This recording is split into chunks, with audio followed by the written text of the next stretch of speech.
Welcome back, ladies and gentlemen. I'm Mr. Gaming Counselor Jeff Hit It. Welcome to the counselor's office. That is right. Ladies and gentlemen, we're back at the counselor's office, and today I have a review for you. That's right, a review over Diablo 4 and Diablo Season 1. The reason why I'm doing them together is very simple. We've got a full picture now of what you can expect for Diablo. Both the base game and seasons going onward, we can kind of get a picture of what to expect when you buy this product. So let's go ahead and jump in. I will be going back and forth between gameplay and my beautiful little face for you. So we're going to start with Season 1. And before I start, I just want to make this very clear. I enjoy Diablo 4. If you were to ask me, do I think it's worth buying? I'm going to say yes. If you ask me, do I think I got my money's worth? I'm going to say yes. We'll make that very clear before Blizzard writers out there decide to start commenting and looking stupid. Because I can tell you right now, there's a large portion of the Blizzard community that is just stupid. They have no real good arguments. They're just dumb. Now, you and me, the people watching this, we're normal people, so we can have a nice conversation. But those people are just dumb. They're an example of what happens when kids don't get proper education. So as you see, Season 1, I got Mr. Gaming Counselor. I got my rogue at level 90 because, you know, they dropped the nerfs, which I won't include the nerfs in Season 1 because technically it was released before Season 1, so we're going to talk about that with the base game. But for now, we're talking about seasons, and we have Fenrir, my druid, because I want to play, so I got to 100, so anyone out there wants to try to discredit me, because, like I said, there's those stupid people in the Blizzard community that you can't give a critique or a review because you're not 100. You have experienced the games as best you possibly can.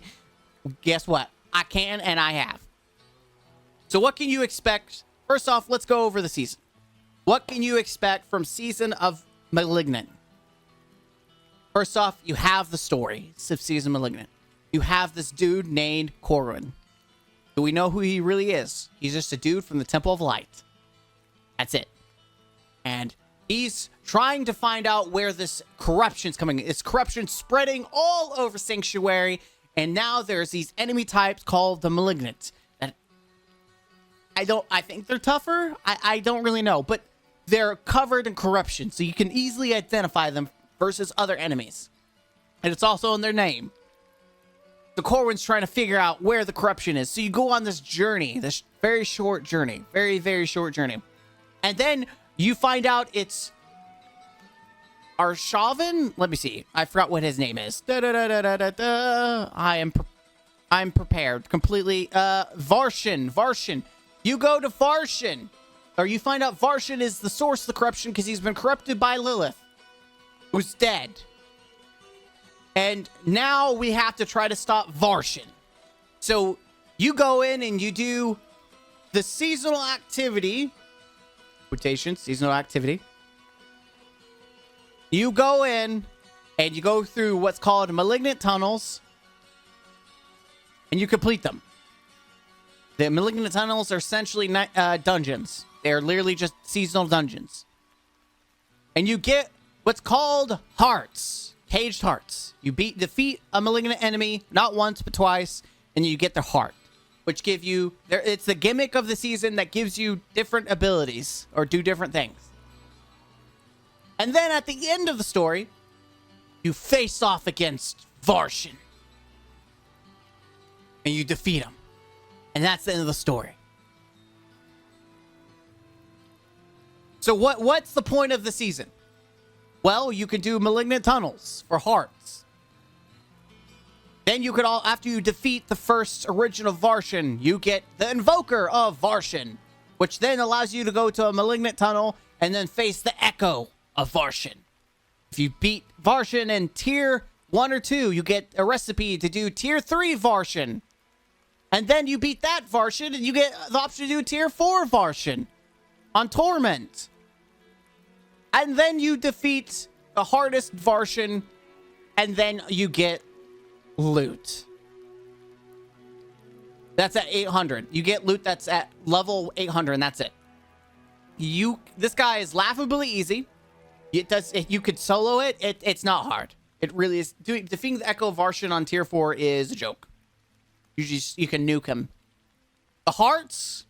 Okay, we're starting to get to the review part. So let's before I start getting into the negative, let's go to the positive first. Let's look at what's good. For people who are casuals, the FOMO, fear of missing out, you don't have to worry about that. You can take your time and you won't miss out on anything. It's literally very short, so it's very casual friendly. Varshan, like I said, you could solo Varshan. You could do different Varshan, Echo Varshan on different levels. If you're trying to min-max your gear at 800, doing tier 4 Varshan will give you that. So that's kind of nice. The hearts are fun. There's some that really amp up some builds. But like I said, the season itself, very short. And you can literally play at the beginning or the end, the last week of the season and catch up and not miss out on much. That's the positives. What's the negatives? Well, hold on. The positive also is that there's also seasonal journey, so it gives you something to chase, which is cool. So if you want to really dive in, you can just go in and dive, and it gives you some rewards, which is cool. Another positive, there's the gimmick is called the seasonal blessings, and this is free on the season pass. It improves your gameplay. Negatives of the season. Here we go. Big negative. Big negative, okay? Let's start with the hearts. They are fun. But they are not... You can remove the hearts and still play the game. They do not substantially change the playing field. They add to it, definitely, but they do not substantially. Like, for a seasonal gimmick, it's very mid. They're very mid to me. Granted, different classes are going to have different power levels, because I hear Necro is nasty. I don't have a Necro, but I hear certain things on Necro just make it absolutely nasty. Rogue, I play, as you can see, I was level 9 Rogue. I can tell you that the point of some of these hearts was try to... They even said, developers of Blizzard said they're trying to encourage people to play different builds. To a certain extent, that is happening, but for like Rogue, instantly, you're still using Twisting Blades. Like, it didn't change anything. It didn't change how people are playing. It just encouraged them to play the same thing, but with a little bit more power to it. So I think that the gimmick failed in that instance. The journey. This is a wombo combo. They give you rewards, like seasonal aspects, which is cool, but a lot of these you could get just by doing the seasonal dungeons anyways. Or getting them from legendaries that drop. This is like you can get them unlocked permanently. But when I think rewards, I look over here at the season pass. As you can see, I have not bought the season pass. I don't know if I will buy the season pass. As you can see, some of the good loot is in the pass. But what's more annoying is the armor. If you ever played Diablo 3, these cool, unique armors were actually in the season journey. In fact, the point of doing the season journey was that you would unlock special seasonal gear with like different abilities, and it was awesome. There was a reason to play the season. But what they've done is they've stripped the armor out. They took the seasonal abilities and instead put them in hearts. And they took the armor, instead of being in the seasonal journey, they put them in the season pass. So there's no longer armor. There's no longer anything to really chase in the seasonal journey. This is like pointless. Like, even this was pointless. Like, I don't even remember what I got, but it wasn't anything that was like, wow, this is cool. All you get is a title. That's it. You do all this work for 2 titles. It feels bad. It feels like a waste of my time. Granted, a lot of this you will do just by playing, like killing world bosses or treasure goblins. You'll just do that by playing the game naturally.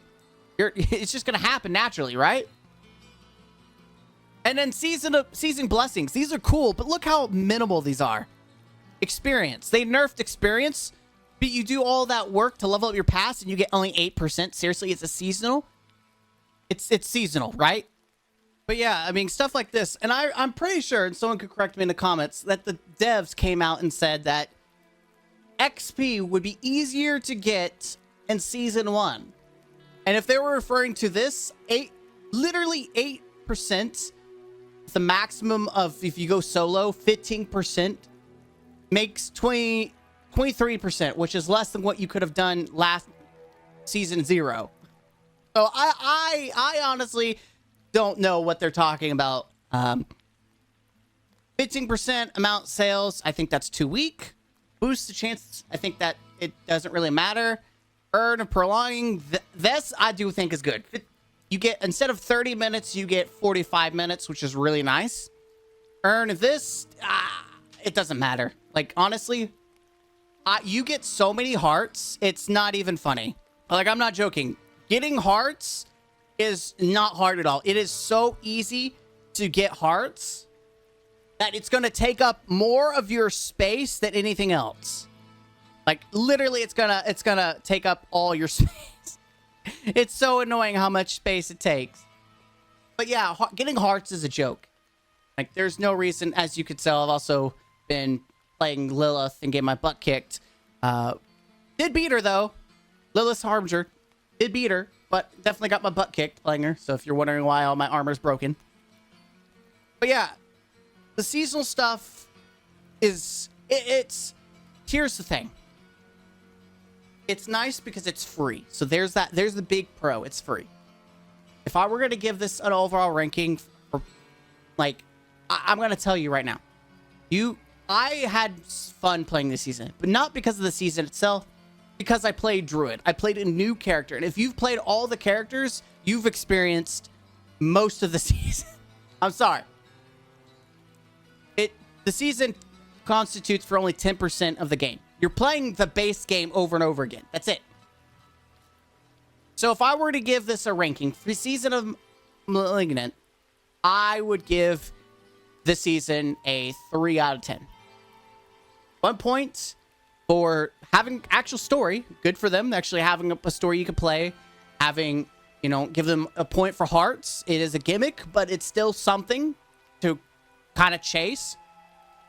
And then a farmable boss, an Echo. You could farm the boss for loot. Even though you can get blue, which I think is stupid, you could still farm for 800 gear. It's an easy way to do it. I don't think the value is there, personally. I think you waste more Forgotten Souls for a chance at it when you can just farm Nightmare Dungeons. And I think getting 800 level gear isn't that important. I mean, I didn't have all 800 gear when I beat Lilith, but it is what it is. But 3 out of 10. I think... the model that they had for Diablo 3 was better because I had a reason to do the seasonal journey to chase for that armor with cool, unique abilities in it. But they've stripped it away. They put the abilities in the hearts, then they put the armor in the season pass that you had to pay for. So honestly, I just don't see myself really investing as much time in seasons anymore because the seasons, like I said, constitute for like 10% of the gameplay, and that's it. So that's your review for Season 1. Drumroll. Now we go into Diablo as a whole. Where to begin with Diablo 4? It's first off, let's start with the good. Let's start with the good. This is where your money's coming in. The story is so good. If you've not played the story, trust me, it is worth the money alone. Just buying the game is worth the story, because when you buy campaigns, like let's say Halo 3, because I love Halo. Say back in the heyday, you bought Halo 3 and you just wanted to play the campaign. You got your money's worth because the campaign was amazing. Had a co-op. You could play with friends. You could do the same thing here with Diablo. You could play it for group. And not only that, but it scales. So you're not just sitting there trouncing everything. Everything gets harder in health. And so as you're playing with a group, it's not like a snooze fest. You can challenge yourself. Also, the game itself rises to your level. So if you're playing with friends, they're fighting a level 5, but you're level 20, you're fighting level 20s, they're fighting level 5s, which is great. That means you're on equal footing. You can play with friends at any time. Unless you're at different world tier, you do have to be in the same world tier as them in order to fight those enemies, which is fine. It's whatever. But you're playing the story. The story has great character development. It has a great story. It's coherent. You understand it. It's not necessarily handholdy. It does hit you in the feels at certain points. It does have great adventure, great context. It can be challenging at times if you're not prepared for certain boss fights. Overall, the story itself is worth the money. $70 for the story. But then you get other activities. You get Hell Tides. You get Whisper of the Trees. You get world bosses, which is new. I think it is probably one of the coolest things that I wish other live services, like if Destiny had an open world boss, like a raid boss, but in the open world, I think that would have been really cool. It reminds me of Warframe. Warframe you can go on quests to do big boy bosses and their open world areas. So it's kind of like the same thing. But you can get some loots. Obviously it's a challenging at the start of a season when you're doing new characters, but once you get min-maxed, you can slap these bosses. I do think bosses should have some more challenge to them, but overall it's still cool. You have PvP area for those who want to do PvP. A lot of people just level up and then go to a lower tier world and slap people. You can do that. It's a jerk move, but you can do that. You can get cool PvP loot. I mean, it's not overly like, oh my god, it's the best loot in the game, but it's all right. So it has something for those who want to do PvP to chase. But the game doesn't force you to do it, which is great. So that's a good thing. It has a PvP world, but doesn't force you to do it. It forces you to visit it in the safe space, to visit it and get acquainted with it, but doesn't force you to go out there. And that's what a lot of games don't do right, is they force you into PvP when you don't want to do it. This one doesn't. Allah. It has a softcore and a hardcore. So if you want the real challenge, hardcore is there for you. That's a good note. That's awesome. You can challenge yourself in your own way. Playing solo, playing hardcore. Oh my, oh dear. And you can go up to 100. So there's a lot of time that you can invest. It's replayable, has different classes that feel different. I've played 2 different classes so far, Druid and Rogue, and they feel completely different. And I love that. I loved playing Druid. I liked playing Rogue. It did get boring for me at the end because it was just twisting blades, twisting blades, twisting blades. That's like the meta. Druid, I play with like multiple different builds. Obviously, some are more meta than others, but you could get away with it, and it was okay. You can get away with playing some builds that weren't necessarily meta. It was still fun. I'm trying to think of like all the positive things in the game. But that's it. I mean, that's it. Now for the cons. Here's the issues with Diablo. Here's the real issue. When you get to a certain level, so the first benchmark is like 50, 60. You start feeling the slog where it becomes harder to level up. You hit a wall, it becomes boring. Because you have to do a capstone dungeon, which is cool. I give that a plus. That's a good thing. To get to the next world tier. You do that twice to get to world tier 4. You do it once to 3, once to get into 4. World tier 3 is pointless. It feels like a pointless space that when you get to world tier 3, people just rush to get to world tier 4 so they can start building the optimal build for their character. Like no one cares about world tier 3 and sacred gear. When you get to world tier 4, you start getting ancestral, which is the best of the best gear.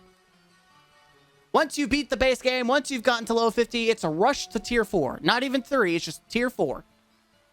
Because that's what you want. You want to level up as quickly as possible to get to tier 4, which is the end game.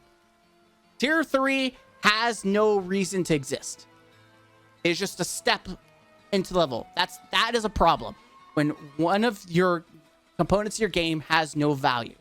There's no value in doing tier 3. It is just there to fill up space to get to world tier 4. It's pointless.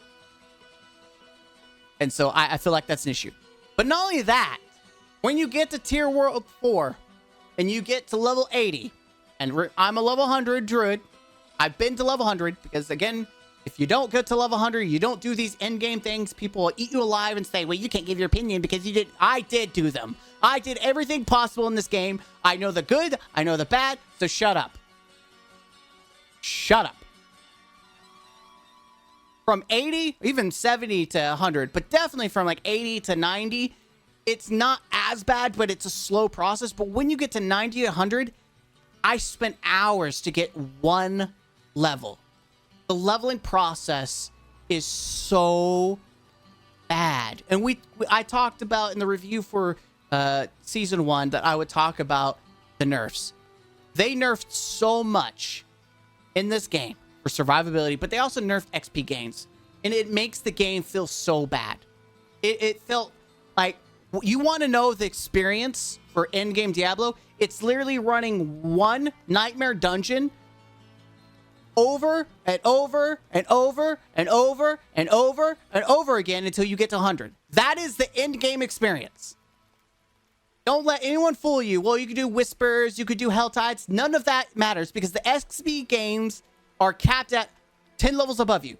There is no reason. If I want to challenge myself and I want to do 20 levels over, there is no benefit to it. Zero. There's zero benefit. So you're speed running to 100. And at 100, you can then try to do even a higher tier levels. Like most people are going to be in the 50, 60 tiers for leveling up to 100.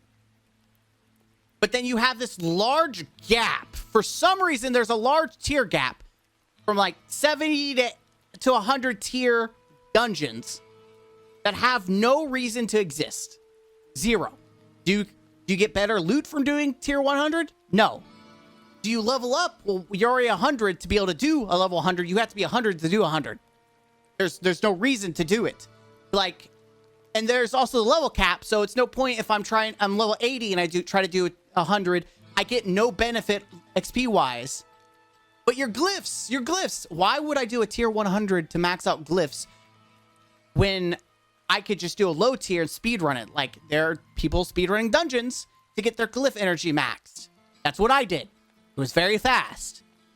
Boring, but fast. Also, you need max glyphs, a max build to do even a level 100. So, like, what's the point? You're do tier 100s just to, like, pat yourself on the back? Wow, I did it. Good for you. Good for you. So it's a point. It's part of the end game that has no reason to exist. Have I beat a tier 100? I attempted one, but then I realized my Lilith build doesn't work in a tier 100, so I have to rebuild my entire, which is another pain point, and I'll get to it in a minute.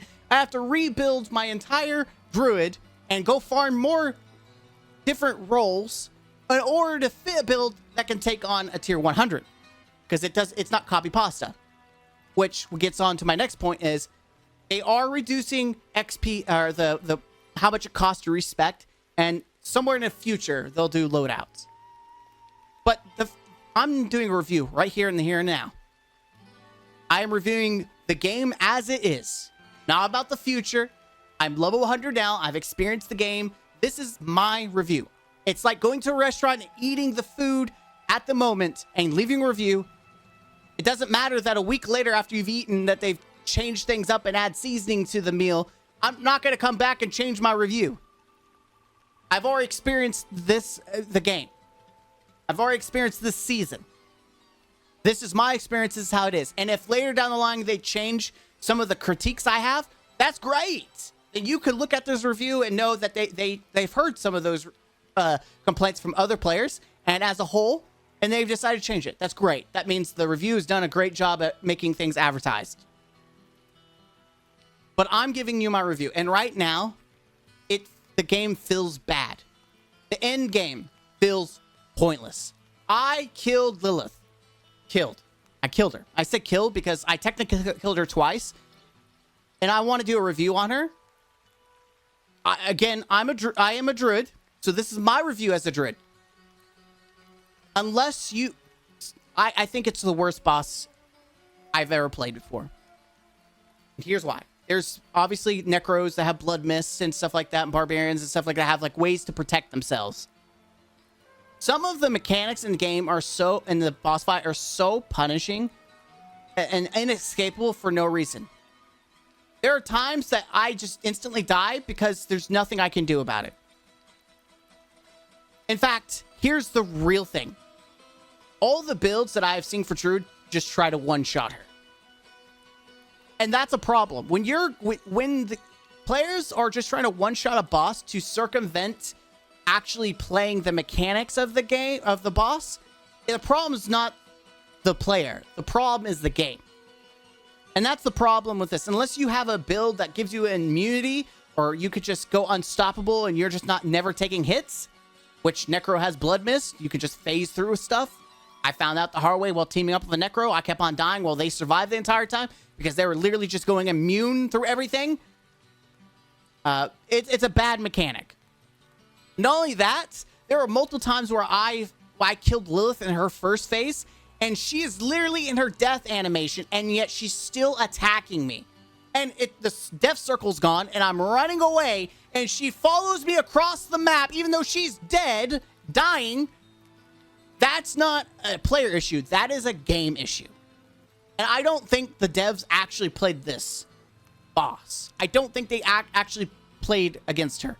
You could tell that she played a Season 1 Varshan, because he's definitely not like that. Not even close, even though he's that... you play the Tier 4 version of him, he is nowhere near that. He's a well-balanced boss.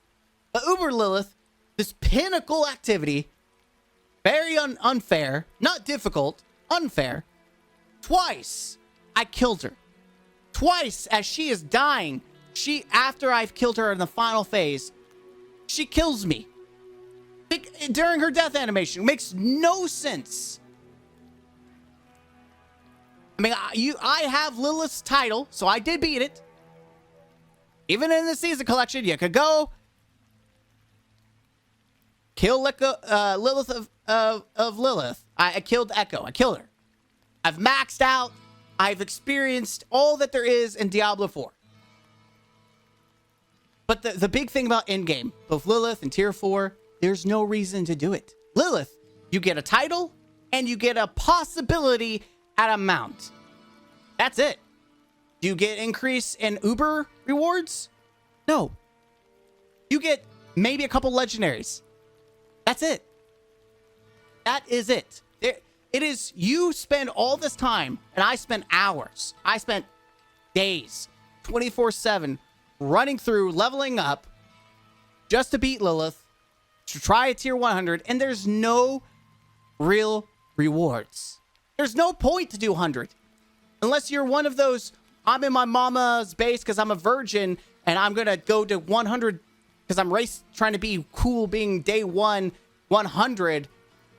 Like, who cares? You and me, the daily person, I have a full-time job. I'm on vacation right now. And the only reason I'm able to just go balls to the wall to 100 with Diablo 4 is because I'm on vacation. If I was on vacation, I would spend 4 to 5 hours a day after work trying to level up. And it's not worth it. It is not worth going to 100. People who are diehard sweaties will argue and they'll say, you're stupid, you know what you're talking about. As someone who's not a casual, and I'm not casual, like what I've achieved in a couple of days, like I've maxed out the season, I've gotten 100, I'm no casual. So my honest opinion to you, people who are watching this wondering if it's worth it. You want to know the review. You want to know if it's worth it. No, it's not worth it. What's worth doing is find an endgame build. If you make it to World Tier 4, you get an endgame build. Just play. Have fun. Play with friends. Try a hardcore character for the fun of it. But don't go in thinking I'm trying to get to 100. If you never beat Uber Lilith, it's okay. You're not missing out on anything. Nothing special. Just a title. That's it. Who cares? Trust me. Don't go looking at my title saying, oh, he has Lilith in his title. Don't go trying to slap me on the butt saying you're amazing, because it doesn't matter. It doesn't matter. It's a title.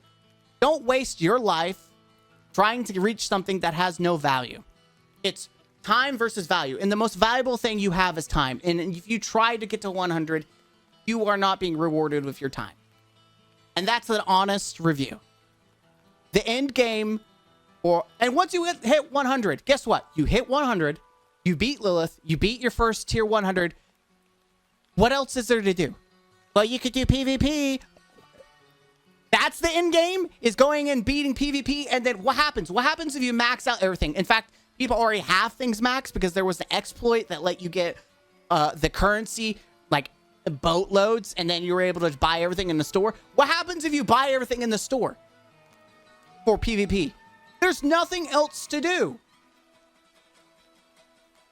There's no reason to farm Lilith. There's no reason to farm tier 100s because you don't get any benefits. There's no extra loot. Once you've capped your build, once you've reached 100, you're done. You've beaten Diablo to the fullest extent. You've done everything you can do. There is no reason to play the game. There's not. There's no reason. And that's a problem. That is a big problem. If you're willing to dedicate your time, Diablo is your game, you're going to be disappointed. I've never felt more disappointed in my life dedicating so much time to a game and then the payoff is nothing. That's why I don't know if I want to give my money to the season pass. I want to buy the season pass in hopes that the future of the game will be good. But as my review, as the here and now, I don't care what the buffs are. The XP gains suck. I don't care that they're increasing enemy density because here's another con.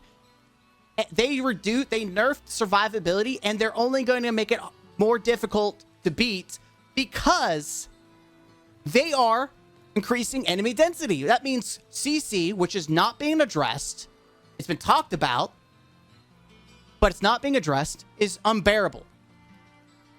They shipped this game with broken resistance. Resistance doesn't exist in this game. It's supposed to, but it doesn't. So they shipped the game with broken resistances. I'm not giving them credit for something that might be fixed in the future because this is the here and now. CC is broken. Enemy types are broken. There's some enemies that just one-shot you for no reason. So trying to do like tier 100, like it's not like something that I look forward to do. It's not enjoyable when everything can one-shot you, not because necessarily because it's challenging, but it's because even at their base form, you could do a base at your level nightmare dungeon and still get one shot because of CC, because of the enemy type that just one shots you across the map and you have no idea because your window is so small. There's enemies outside of your window that can shoot you and kill you. And you're like, how? Why? It's not a good experience. It is a bad experience. It sucks. It is part of the game that is not fun. What would I give Diablo 4 as a ranking? What would I give Diablo 4 as a ranking? Well, the base game itself is great. The bones of the game is great. The problem that they nerf things, but they don't buff other things. Like, even though they're buffing things, it's not going to change anything. They have not moved the dial. People are still going to use twisting blades. People are still going to use shred for druid. People are still going to use whatever's on necro. People are still going to maybe use something different for sorcery, mostly because they nerfed everything on sorcerer, so they're going to use whatever they can. Barbarian, most people are still using the same builds for barbarian. Like, they did not do anything to change, and that's a problem with Diablo. If I should be able to make a build for using anything, if it has a synergy, say for instance, companions. If I want to make a druid companion build, it should be on par with a shred build. But if it's not, that's a problem of balancing of the game. Should they nerf shred? No, they need to buff companions because it sucks. And I played companions at the beginning to level up, but then you immediately throw it out the window when you start getting the in-game builds because companions suck. And that's a problem with companions. That's a problem with Diablo. Certain builds you cannot use because it's only good for leveling. And that's a problem. Everything should be good for leveling. Everything should be good for endgame. You should be able to play however you want and it not punish you for doing that. But it does. If you want to do true endgame stuff, you have to do the specific builds or you will not succeed. Or you'll have a really bad time. That is a huge L. That's a huge L. Is this specific to Diablo? No, other live services, even Destiny has that issue. But here's the problem. We're not reviewing those other games. We're reviewing Diablo. Diablo in its own state of life, its own bubble, does not feel good when you only use twisting blades or different variants of twisting blades. But twisting blades is the rogue meta and will forever be the rogue meta until they nerf it to the ground, which is going to be bad because then you have to play the worst versions of everything else. Though if they nerf twisting blades, I still think people will still using twisting blades because it's probably still better than what the other variants are. And that's that. Okay? That's that. I think Diablo has great bones, but it has a lot of playability issues if you try to actually invest a lot of time in it. If you play casual, I think you're fine. I think if you play this as a casual game, you'll enjoy it. Like I said, you could just play the campaign, and I think you're getting your money's worth. You can play all the side activities. I think you're getting your money's worth. Play with friends. I think you're getting your money's worth. Play it hardcore to a certain extent until the game cheeses you because of stupid BS like CC or getting one shot off screen. Then that's when you start hating the game. But you could play the base game, get your money's worth. But if you're really trying to invest time and you're looking at 100 as the pinnacle sucks. The end game sucks. The end game to me is just getting to tier world 4 and then playing around. That should be your end game pinnacle. Is just getting into world tier 4 and then having fun. Because right now, everything else sucks. I want to give it an 8 out of 10. I want to give it an 8 out of 10. I really do. But with the nerfs, the lack of diversity, the end game being so bad, and I feel like I wasted my time getting to 100. I feel so angry that I wasted so much time getting to 100. I've never felt so defeated. And the fact that they haven't improved, or the fact that it shipped, base game shipped with bad resistances, and they want to nerf everything that's good and not actually address the main issue, which is resistance and survivability and CC. And I don't care that might be fixed in season 2. We're in season 1. And right now and here now, I'm giving this a 7 out of 10. 7 out of 10. This is what it is. All the negative, all the BS, the fact that Ubers don't exist except for some guy in India that has it. I don't care. They're supposed to be broken. They're broken because they don't exist, and there's no way to increase your chances of getting them, especially in-game at level 100. Doing Uber and tier 100s provide no benefits of getting Uber. Like, here's the thing. If I have beaten Lilith and tier 100, I have beaten everything in the game. Who cares about power level? Who cares that these Ubers are broken? It should be, because I've beaten everything. I've beaten everything in the game. Ubers should be given to me. Because what else is there to do with the Ubers? If I've already beaten Lilith, I've already beaten a tier 100, what else am I going to beat? Like, oh, we don't want to give everyone Ubers because then it makes it to where they have to be part of everyone's build. But if I'm level 100 and I've beaten Lilith, I've beaten tier 1, I already have a min-max build. So, like, what does it matter? What does it matter? In fact, most likely those Uber uniques will be put into the current build I have in some way or another, and that's it. Then it's just having fun with that extra power level. So this whole argument of Ubers are this mythical creature that we don't want everyone having because it would break things and make it a thing. But if you're already 100, who cares? If I'm already level 100, like at level 100, beating Lilith should be a guaranteed Uber. Beating a tier 100 should be a guaranteed Uber. I should have Ubers up the butt. And you could argue, well, you could just transfer them to different characters. Lock them. You already cannot trade Ubers or uniques to other players. So just make it to where it's character locked. Make it to where it's character locked. I could put it in the chest, but I can't equip it. It's locked out. It's that hard. It really isn't that hard. You already have those mechanics to where you can equip items from different characters that are attached to that character. Like Rogue can't equip Druid stuff. So just make it to where it's the same thing, except it's locked to that specific character. It's not hard. Let me get all the Ubers at level 100. If you told me that beating Lilith guaranteed Uber at least one time, if you don't like it, like the fact that we're farming it, at least one time give me one Uber. It's something to chase. I'm guaranteed Uber. You know how many people would really want to get to 100 then, knowing that if I beat Uber Lilith, I get a guaranteed Uber reward? You're gonna have a lot more population care about Lilith. Or tier 100 has a massive increase. It's not guaranteed, but tier 100 nightmare dungeons have a massive, I'm talking about like 50% increase in Ubers. Guess what? More people are going to min-max their builds. People are going to group up. People are actually going to care to play tier 100s because of the chance of getting an Uber unique. That's how you build investment with your end game. But right now, there's no point. The end game, it exists, but it doesn't exist, and it doesn't reward you enough.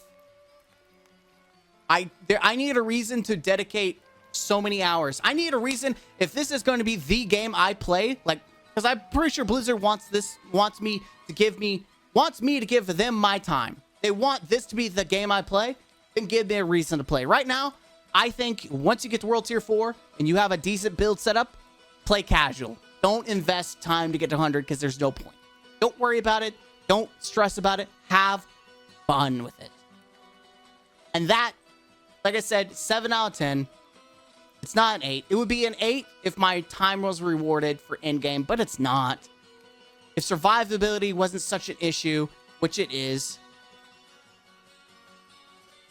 If I felt like there was more diversity in builds, I would also be happier. Because once you get to endgame, only a couple builds really shine. And that's it. And trying to switch between builds is a nightmare right now. The amount of how much money you have to pay, which they're reducing that. That's great, but it should have been a thing anyways. Like, why punish? And here's the bad thing. Diversity is a good thing for games because it makes you want to play the game longer to try different things out. But this game actively punishes you to do that. It literally punishes you to try different builds. And the time and investment it takes to do those different builds is just not worth it. Destiny, the nice thing about Destiny, it doesn't cost you that much to do different builds. Warframe, it doesn't cost you that much to do different builds. All these different games that have builds don't punish you. But Diablo 4 punishes you. You're almost locked in at the end game. The beginning of the game, you could experiment, but who cares because it's the beginning of the game. The end game is where most people want to be. The end game, it punishes you to switch up your build. It punishes you to try to find different roles and to tweak your roles. It punishes you. And that's not good. So that's where it loses a point. Yo. Okay, so I'm adding this in here specifically because I almost forgot. But I have to do a proper review with Diablo. We have to talk about the stupid shop. This the game. So I don't know. I would say if the game would lose points off of this, but it definitely needs to be recognized that the base game does not have enough good armor to justify all these new armors coming in, especially with the season. The season, you have the battle pass with new armor, but there's nothing new in the game except for maybe a couple legendaries. I don't even know if you can get those as imprints. I don't know if they're actually new armor pieces or if they're just new aspects. Overall, I feel like the chase value of design has been lost in Diablo 4. It's not a free-to-play game. This is not a free-to-play game. It is, I spent $70 on a game, and now all the good stuff is in the shop and not in the game itself. There's no value in the armor. If you're wanting to look good, don't play Diablo 4. You're going to get maybe one design and one design only that you might like, and that's pretty much what you're going to wear. But if you want the good stuff, you're going to have to cough up Like $9? No. $10? No. You want the good. I'm talking about you want it. You want the good. You're going to spend $20, $25 to look good.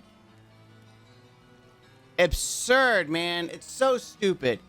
Again, I don't know if if I personally would take it off a point for that, but I definitely have to acknowledge that it is not good. It's not a good look. When you spend $70 on a game already, I shouldn't have to spend $25 more just for a look.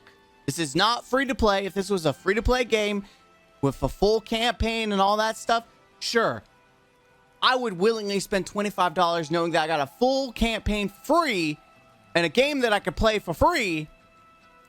I will spend the $25. But this is all trash. All this is trash. It's greedy. Maybe if it was like $5, here's $5. Especially since it's all tied to one class. It's not tied to all classes, just one. So $25 for one. For one. You want one for every character? $25, $50, $75, $100. I think is there necromancer, sorcerer, barbarian, druid, rogue? Am I missing anyone? Yes, that's it. 5. So $125 if you were to get like a nice bundle for every character. $125, which is more than the base game. No, screw you, screw that. Blizzard, go wank yourself off. That's what I feel about the shop. When I see the shop, go wank yourself off. You greedy pricks. That's what this when the fact that you're not adding anything new with seasons into the game itself, when it comes to looks and cosmetics, go wank yourself off. That's how I feel about that. Future Mr. Gaming Counselor inserting himself into the review because I forgot about it and it has to be talked about. Go wank yourself off. Build diversity is punishing you. So 7 out of 10. Season 1, 3 out of 10. Overall, I give Diablo a 7 out of 10. You'd think the 3 out of 10 would lower my rank for Diablo. Like I said, seasons make up 10% of the game. I don't think that 10% drops Diablo. And it's just season 1. They may improve seasons. But overall, I don't think seasons make or break Diablo. If you want to buy the game at the bare bones, Diablo itself is 7 out of 10. And the season is just a sprinkle on top. It didn't increase the ranking, but it also doesn't decrease it for me. As it is, as it sounds, I don't care what buffs or nerfs they do in the future. I don't care. At the moment that I am recording and I've put time into my season 1 and Diablo. I have both a level 90 and a level 100 character. I beat Lilith. I've attempted a tier 100. I've experienced everything. I've done PvP. I've done everything. 7 out of 10. The game's worth playing for the campaign. It's worth getting the tier 4 to play around with an optimal build. After that, you're done. There's nothing else left to do in the game that is worth your time at all. I thank you guys. This has been my review for Diablo and Season 1 as a package. Because like I said, I imagine the rest of the seasons will be the same. And my biggest gripe with the Season 1 is that it's only 10%. It has nothing really to chase. The season journey sucks because they stripped the armor with unique abilities out of it, like in Diablo 3. Instead, the armor is now a paid season pass, and then the unique abilities are now just gimmick cards. And I think is bad. I think we need to go back to where there's unique armor sets that you could chase, that you can get for transmog. I think that's cool, especially unique builds. That would encourage more flavor builds. That's how you do it the right way, not temporary unique hearts. But it is what it is. How it do, Scooby-Doo. I'm Mr. Gaming Counselor. Like, comment, subscribe. Let me know what you feel like in the section, both about Season 1 and Diablo as a whole. And I will check you guys out in the next one. Don't forget to be the best version of yourself. And as always, don't forget to game out.